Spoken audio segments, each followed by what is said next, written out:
The Life of Lord Mahavira, Last Calamity-Nails in the Ears, Part 2 of 3, on Between Master and Disciples, given in English on December 24, 2019, in Taiwan, also known as Formosa.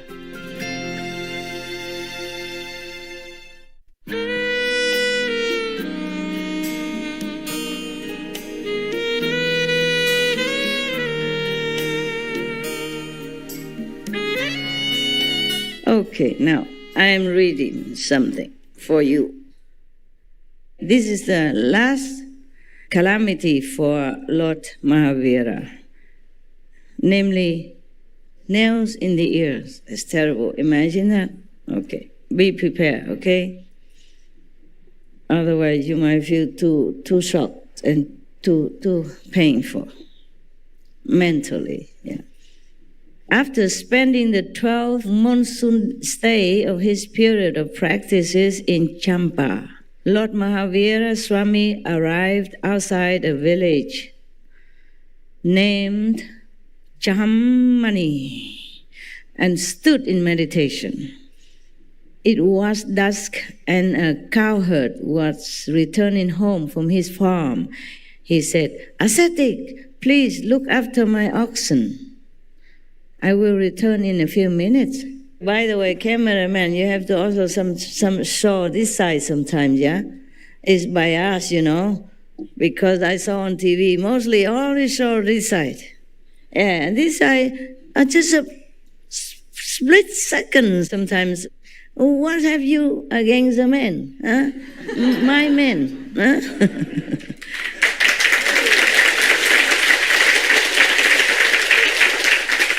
My handsome men, huh? Yeah. Somebody else's husbands, okay? But we also married somehow, spiritually, different relationship, yeah? And I'm glad it's that way.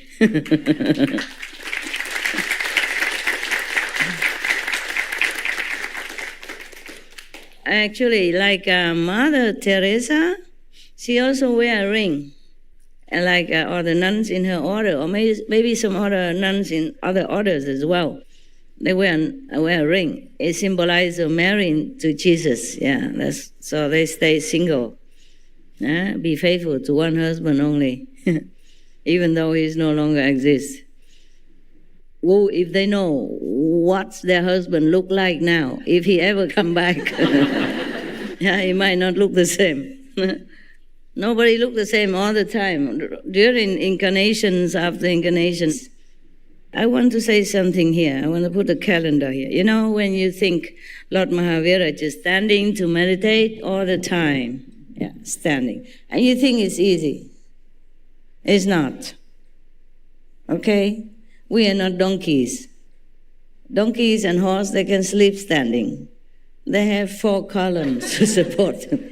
And even if you sleep, with the 2 hands in the front of it, you don't feel the same like the donkey. They have different mechanism, yeah? Makeup of the body is different, yeah? Their power is different. They're born that way. They're endowed with that ability. We cannot. So the Lord Mahavira, mostly he always stand. We read in this story that he's standing to meditate. The reason he did that, because he doesn't want to fall asleep. If you are sitting the way you are in samadhi, it's very easy to fall asleep. It's obvious, okay? Well, not when I'm there. Maybe you try very hard to not to my talk. But I'm not sure your eyes are also nodding same time. Very difficult for you, I'm sorry, because you have jet lag, right? And good excuse, and also eat a lot of good food, yeah. And here have nothing to do, no husband, no wives, no telephone, no computer, no business, nada. Only meditate. So it's easy to relax. Even if you have nothing to do, but if you stand for a long time, you feel tired. Yeah? Maybe maximum 20 minutes, 30 minutes. Maybe you can try at home. Better put a lot of cushion around, okay? Because the way you sit, you already so easy to, you love the earth, I know. So you always try to, it's always like a gravitate toward the earth somehow. So if you stand long time, I worry about your floor, okay? You might put a dent everywhere. So better put cushion around in case, yeah? So maybe better just sit. So the cowherd just told the Lord Mahavira, a ascetic, look after my cows. And then left just like that. As if the practitioners have nothing else to do but conveniently standing somewhere and then look after his household work. Like last time I told you in Taiwan, the Taiwanese people got sick so easily. And they took a lot of medicine easily, so they got more sick easily. So we have a lot of hospitals, even not enough, even one nun. The compassionate Master Cheng Yen, I think, she has to found a foundation and gather all the good doctors and nurses to build some hospitals for Taiwan. The nun, supposed to follow the Buddha, don't do much work, except in the ashram and follow the Buddha, go everywhere for alms or for preaching, or go around to preach to lay people to awaken their aspiration for enlightenment. But she has to worry, take care of administrative problem and getting the fund to build a hospital and organizing builders or architects or whatnot. It's not so easy to find architects everywhere. Even in our group, I think we have only 2 or 3 architects. Yeah, I mean in Taiwan, I'm not talking about other abroad. We have more, of course, yes. So for a nun to be able to do that, she sacrificed a lot of her practice in time, yeah, because of her compassion.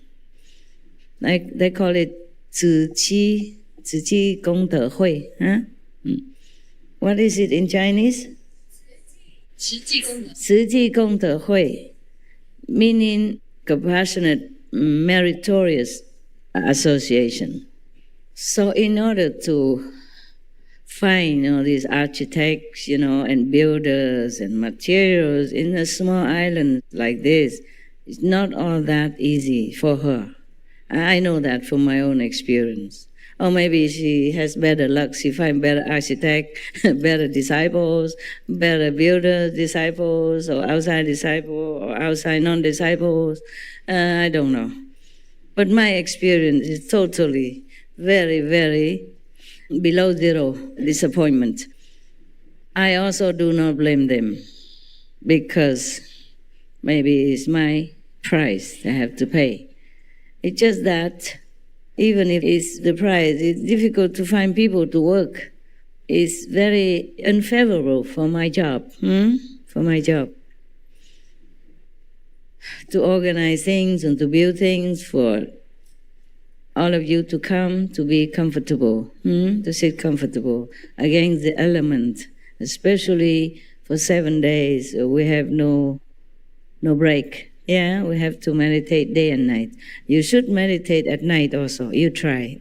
Yes, only 1 week is not much. I told you the story about Rosie Kaplo already, yeah?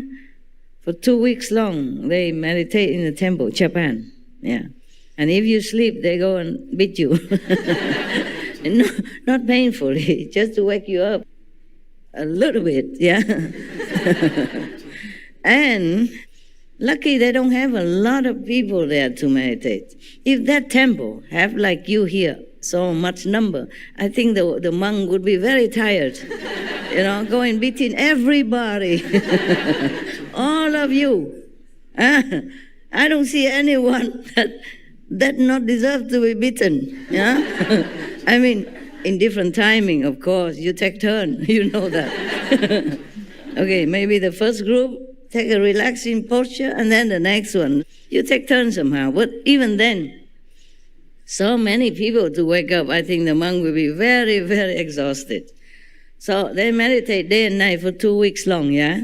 And after the retreat over, the master requested to meditate 1 more week. So Rosie Kaplow said, no, I can't. I'm American. I can't. Yeah, American, they have longer legs. They're not used to with squashing on the floor, blah, blah, blah. But then the master said, you can do more than you think. Just sit, meditate. And he did it, like other monks in the temple. Well, that was him, If it's me, I don't know, okay? I would just do like you do, like disciple, like master. I just enjoy my dream, somewhere. Sorry, brother, sorry, sister. Oh, oops, not intentionally. I'm telling you.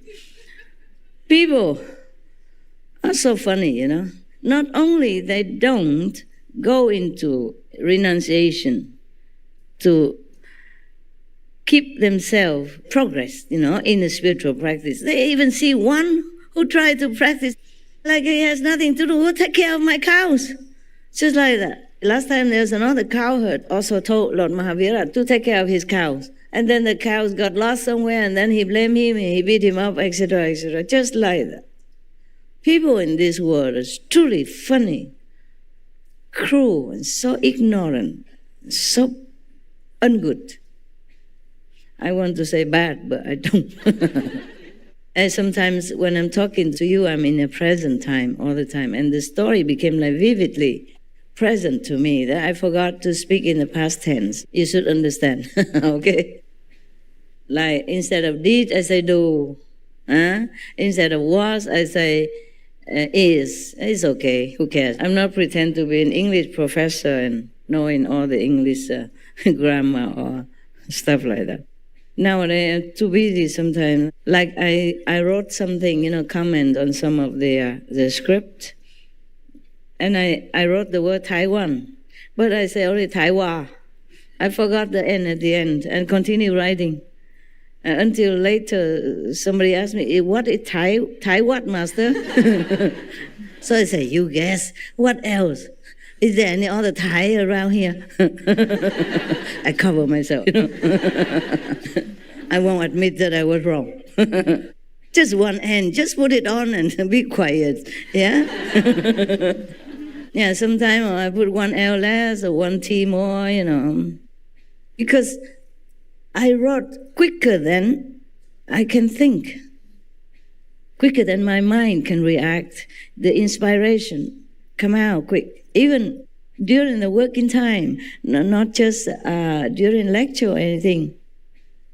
So it's like that, sometimes I write one N less or one E more, who cares, doesn't matter, okay? I just want to let you know that I'm not uneducated, ça va? Yeah? In case any of you think like that, it's wrong. Think again. I have a doctorate degree, yeah. No. For what? Yeah, for what? Just for fun. I couldn't make use of any of that doctorate degree anyway. I don't even know where I put it right now. I keep moving all the time, I forget many things. I lost many things. Or useless thing anyway, yeah. Whatever don't belong to spiritual realm is all useless if you lost it. They are only useful when you have to use it for more noble purposes. Otherwise, they are useless. So the cowherd, after leaving the cow to the reluctant cowboy, Lord Mahavira, he left, just like that. Don't even wait for the Lord Mahavira to come out of Samadhi and not in agreement or not. Just say, take care of my cows, you ascetic, and then left. So the cowherd went into the village and returned a little late. The oxen had drifted away grazing. Not finding his oxen, he asked, ascetic, where are my oxen? Typical. The Lord Mahavira was in deep meditation still and unaware of all this. Even if the Lord Mahavira wasn't in deep meditation, he still cannot pay attention to all the cows. There are many of them, and his mind wouldn't be able to concentrate on such things. The cowherd, asked him like that, so the master wasn't aware of anything like that. So the cowherd asked again and once again, and he did not get any response. He got irritated and shouted, "You hypocrite! Are you deaf? Don't you hear anything?" Lord Mahavira still did not respond. When the soul went somewhere else, so you hear nothing, you're not aware of things in this world at all. Absolutely. But it's different also. Depends, Depends. Lord Mahavira is still in the beginning of his practice, Later on, he probably has to meditate with his eyes open and his ear turned on. Because he will have a lot of responsibility later on. After he became completely enlightened and worthy to be a teacher, then he has to be all ears, all eyes, all day, 24/7. And that is for sure. So now this is still the time that he can go deep into the universe and enjoy his own domain and freedom. So he didn't hear nothing. So this cowherd lost his temper. "You pretender, it seems that both your ears are useless. Wait a minute, I will give you proper treatment. Be prepared, right? Okay, so he picked a long nail like a thorn from a nearby shrub. He picked a thorn, some thorns. It looked like a long nail from nearby shrub of kansa grass, and pierced the ears of Lord Mahavira deeply by hammering the thorn in. Even such excruciating agony did not move Lord Mahavira from his meditation. Neither did it evoke any feeling of anger or aversion in him. They better not try it on me. Maybe I don't have any aversion, but I might have anger. I will not hide, I will give him something, a piece of my ears or my mind. It's terrible, okay. So maybe the Lord Mahavira was completely out of his body, which is lucky. Otherwise, it would be excruciatingly painful, more than we can imagine, It goes through your brain and goes to the other side. Completing his meditation in normal course, he went inside the village for alms. He arrived at the door of a trader named Siddhartha. A friend of the trader was sitting with him. He was a doctor. Both of them gave pure food to Mahashraman with due respect. Dr. Karak told Siddhartha, "Friend, the face of this shaman has a divine glow, but there is a shade of tiredness too. Some inner pain is visible in his eyes." Maybe he didn't feel pain, but some internal organs has pain. So these cells of the internal organs maybe show the visible sign to the keen doctor. Good doctor, yes. "I feel this great sage suffers from some inner agony." Even then he didn't say anything. My God. What a holy saint. Siddhartha replied, "Friend, if such a great sage suffers from some kind of pain, we should immediately go and treat him." After taking alms, Mahashraman returned. Taking Dr. Karak with him, the Lord Mahavira took alms already, so he returned to his meditating place at that moment. And then Siddhartha took the Dr. Karak with him to go to find Lord Mahavira where he is sitting, where he rested.